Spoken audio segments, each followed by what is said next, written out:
Dalam sebuah hadis sahih, Rasulullah Shallallahu Alaihi Wasallam bersabda, "Agama adalah nasihat." Lalu dikatakan, "Untuk siapa wahai Rasulullah?" Beliau menjawab, "Untuk Allah, kitabnya, Rasulnya, para imam kaum muslimin, dan seluruh kaum muslimin." Memang benar, sebuah nasihat akan banyak membawa manfaat apabila nasihat tersebut bersumber dari ilmu yang terambil dari Al-Quran dan As-Sunnah. Namun, sebuah nasihat yang tidak berlandaskan ilmu justru akan membawa malapetaka dan kehancuran, karena pada hakikatnya hal itu bukanlah nasihat, melainkan bisikan-bisikan dan was-was setan. Masalahnya, apakah sebuah nasihat hanya boleh dilakukan oleh kaum laki-laki saja dan tidak mungkin dilakukan oleh kaum wanita? Kisah berikut ini menunjukkan bahwa kaum Hawa pun dapat memberikan andil dalam memberikan nasihat dan amar ma'ruf nahi mungkar sesuai dengan kemampuan mereka. Semoga bermanfaat. Allahul Muwaffiq. Al-Kisah. Imam Malik rahimahullah meriwayatkan sebuah kisah dalam kitab Al-Muwatta dari Yahya bin Sa'id dari Al-Qasim bin Muhammad bahwa dia berkata, "Salah satu istriku meninggal dunia, lalu Muhammad bin Ka'ab Al-Qurazi mendatangiku untuk bertakziah atas kematian istriku. Lalu beliau mengatakan, 'Sesungguhnya dahulu di zaman Bani Israel ada seorang laki-laki yang faqih, alim, abid, dan mujtahid. Dia memiliki seorang istri yang sangat ia kagumi dan cintai. Lalu meninggallah sang istri tersebut, sehingga membuat hatinya sangat sedih. Dia merasa sangat berat hati menerima kenyataan tersebut, sampai-sampai ia mengunci pintu, mengurung diri di dalam rumah, dan memutus segala hubungan dengan manusia, sehingga tidak ada seorang pun yang dapat bertemu dengannya. Lalu ada seorang wanita cerdik yang mendengar berita tersebut, maka dia pun datang ke rumah sang alim seraya mengatakan kepada manusia, 'Sungguh, saya sangat memerlukan fatwa darinya, dan saya tidak ingin mengutarakan permasalahan saya, melainkan harus bertemu langsung dengannya.' Akan tetapi, semua manusia tidak ada yang menghiraukannya. Walau demikian, ia tetap berdiri di depan pintu menunggu keluarnya sang alim. Dia berujar, 'Sungguh, saya sangat ingin mendengarkan fatwanya.' Lalu salah seorang menyeru, 'Wahai sang alim, sungguh, di sini ada seorang wanita yang sangat menginginkan fatwamu.' Dan wanita itu menambahkan, 'Dan aku tidak ingin mengutarakannya, melainkan harus bertemu langsung dengannya, tanpa ada perantara.' Akan tetapi, manusia pun tetap tidak menghiraukannya. Meski demikian, dia tetap berdiri di depan pintu dan tidak mau beranjak. Akhirnya, sang alim menjawab, 'Izinkanlah dia masuk.' Lalu wanita itu pun masuk dan mengatakan, 'Sungguh, aku datang kepadamu karena suatu permasalahan.' Sang alim menjawab, 'Apakah permasalahanmu?' Wanita memaparkan, 'Sungguh, aku telah meminjam perhiasan kepada salah satu tetanggaku, dan aku selalu memakainya sampai beberapa waktu lamanya. Lalu suatu ketika, mereka mengutus seseorang kepadaku untuk mengambil kembali barang itu kepadanya.' Maka sang alim menjawab, 'Ya, demi Allah, engkau harus memberikan kepada mereka.' Lalu sang wanita menyangkal, 'Tetapi aku telah memakainya sejak lama sekali.' Sang alim menjawab, 'Tetapi mereka lebih berhak untuk mengambil kembali barang yang telah dipinjamkan kepadamu, sekalipun telah sejak lama.' Lalu wanita itu mengatakan, 'Wahai sang alim, semoga Allah Subhanahu wa Ta'ala merahmatimu. Mengapakah engkau juga merasa berat hati untuk mengembalikan sesuatu yang telah dititipkan Allah Subhanahu wa Ta'ala kepadamu?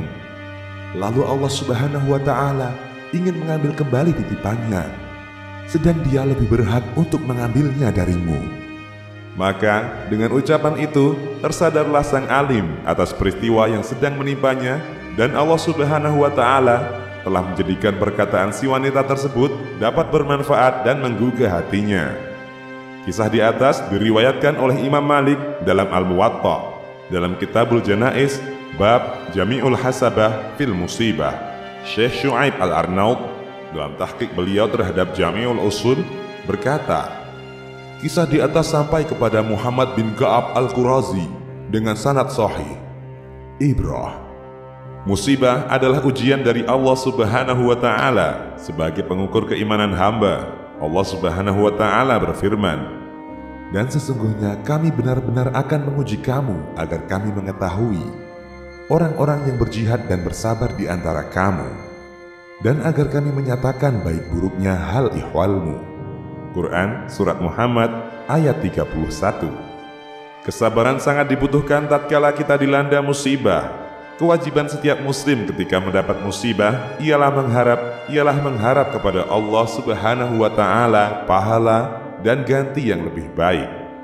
Rasulullah Shallallahu Alaihi Wasallam mengajarkan kepada kita membaca doa tatkala tertimpa suatu musibah.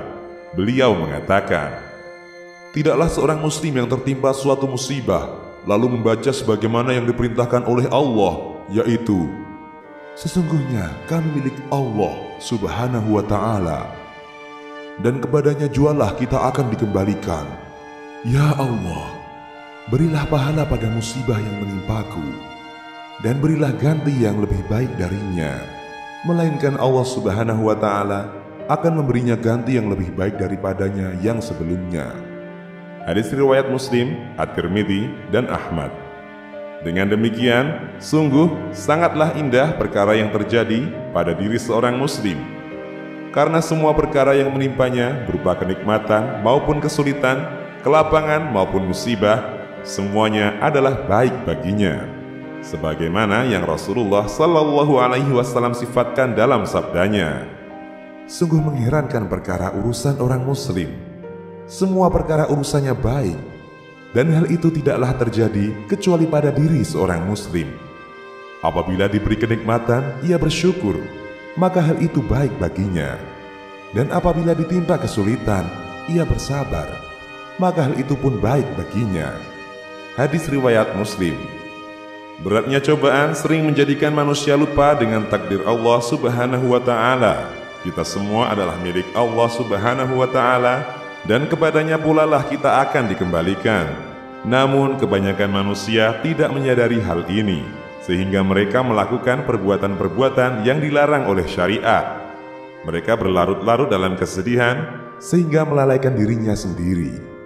Bahkan terkadang mereka berteriak-teriak histeris, memukul-mukul wajah, merobek-robek baju, dan mengeluarkan ucapan-ucapan yang dilarang oleh syariat.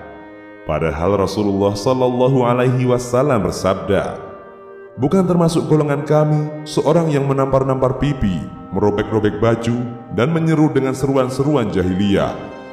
Hadis riwayat Bukhari, At-Tirmidzi, dan An-Nasa'i. Bersedih adalah suatu kewajaran, terutama karena ditinggal oleh orang-orang yang sangat dicintai.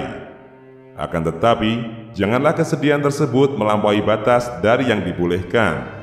Rasulullah Shallallahu Alaihi Wasallam bersabda, mata boleh menangis, hati boleh bersedih, tetapi kita tidak berkata-kata kecuali hanya dengan perkataan yang diridhoi oleh Rabb Tuhan kita.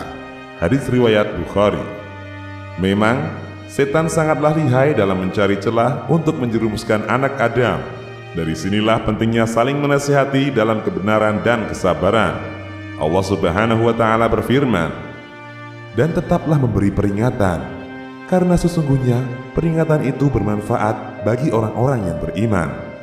Quran Surat Az-Zariyat ayat 55. Hanya saja cara kita memberikan nasihat harus benar-benar diperhatikan. Cara menasihati seorang waliul amri atau penguasa berbeda dengan cara menasihati rakyat. Menasihati orang tua berbeda dengan cara menasihati anak kita sendiri. Demikian pula cara menasihati seorang yang alim, yang memiliki pengaruh dan ucapan yang didengar oleh masyarakat, hendaklah berbeda dengan cara kita menasihati seorang yang awam. Hendaklah menasihati dengan cara yang lembut, dengan kata-kata yang halus, dan tidak dilakukan di depan khalayak ramai. Sebagaimana yang telah dilakukan wanita tersebut, mudah-mudahan dengan itu mereka akan tersadar dan kembali pada jalan yang benar. Karena seorang alim bukanlah orang yang maksum, yang terbebas dari kesalahan. Mereka pun manusia biasa yang banyak melakukan kesalahan, Rasulullah Shallallahu Alaihi Wasallam bersabda, "Setiap anak Adam banyak melakukan kesalahan, dan sebaik-baik orang yang berbuat kesalahan adalah yang bertaubat darinya." Hadis riwayat Tirmidzi, Ibnu Majah, dan Ahmad. Mutiara kisah. Beberapa pelajaran penting yang dapat kita rangkum dari kisah di atas adalah: pertama, terkadang seorang ahlul ilmi dapat lupa dan lalai dari ilmu yang selama ini ia ajarkan, sebagaimana kisah sang alim yang faqih di atas. Dia telah lupa terhadap apa yang selama ini selalu dia ajarkan tentang wajibnya seorang untuk tetap bersabar dikala terkena musibah. Kedua, kewajiban bagi para ahlul ra'yi dan siapa saja yang memiliki pemahaman hendaklah mengingatkan saudaranya yang lain dari hal-hal yang terkadang terlalaikan darinya. Dan hal ini tidak terbatas hanya dilakukan oleh kaum laki-laki saja, melainkan kaum wanita pula apabila memang memiliki kemampuan dalam hal tersebut. Tentunya hal itu dilakukan apabila aman dari fitnah dan tidak melanggar larangan dan keharaman Allah Subhanahu wa Ta'ala, seperti yang telah dilakukan oleh wanita dalam kisah di atas, yang dapat menyadarkan kembali seorang alim yang tengah lalai dari peristiwa besar yang menimpanya. Ketiga, ilmu dan pemahaman adalah titik temu yang menjadi persamaan antara laki-laki dan wanita, karena ilmu bukanlah hak yang dimonopoli oleh kaum laki-laki saja. Kaum wanita pun berhak mengenyam ilmu dan pemahaman. Bahkan kejadian-kejadian yang terjadi pada diri seorang wanita menuntut mereka untuk lebih mengilmui hukum-hukum syariat, toharah, bersuci, mendidik anak, dan lain-lain adalah permasalahan yang sangat membutuhkan ilmu dan pemahaman yang benar. Keempat, pentingnya membuat suatu permisalan dalam menjelaskan suatu permasalahan, karena sebuah contoh dapat menggambarkan suatu masalah dengan lebih jelas. Dan ini pula lah metode Al-Quran dalam menjelaskan sebuah permasalahan. Perhatikanlah ayat Allah Subhanahu wa Ta'ala yang menjelaskan tentang kalimat tauhid dan kalimat-kalimat kekufuran. Allah Subhanahu wa Ta'ala berfirman, "Tidakkah kamu perhatikan bagaimana Allah telah membuat perumpamaan kalimat yang baik seperti pohon yang baik, akarnya teguh dan cabangnya menjulang ke langit. Pohon itu memberikan buahnya pada setiap musim dengan seizin Rabb-Nya." Allah membuat perumpamaan-perumpamaan itu untuk manusia supaya mereka selalu ingat. Dan perumpamaan kalimat yang buruk seperti pohon yang buruk yang telah dicabut dengan akar-akarnya dari permukaan bumi, tidak dapat tetap tegak sedikit pun. Quran Surat Ibrahim ayat 24 hingga 26. Kelima, disenangi menghibur manusia dengan menyebutkan kabar-kabar orang-orang terdahulu dan kisah-kisah berharga yang syarat dengan penjelasan. Terlebih apabila kisah-kisah tersebut bersesuaian dengan keadaan orang yang sedang diberi nasihat, karena metode yang demikian akan lebih menggugah hatinya dan menyadarkan dari kelalaiannya, sehingga ia dapat terhibur mengambil pelajaran dari kisah-kisah tersebut. Demikian, Allahu a'lam.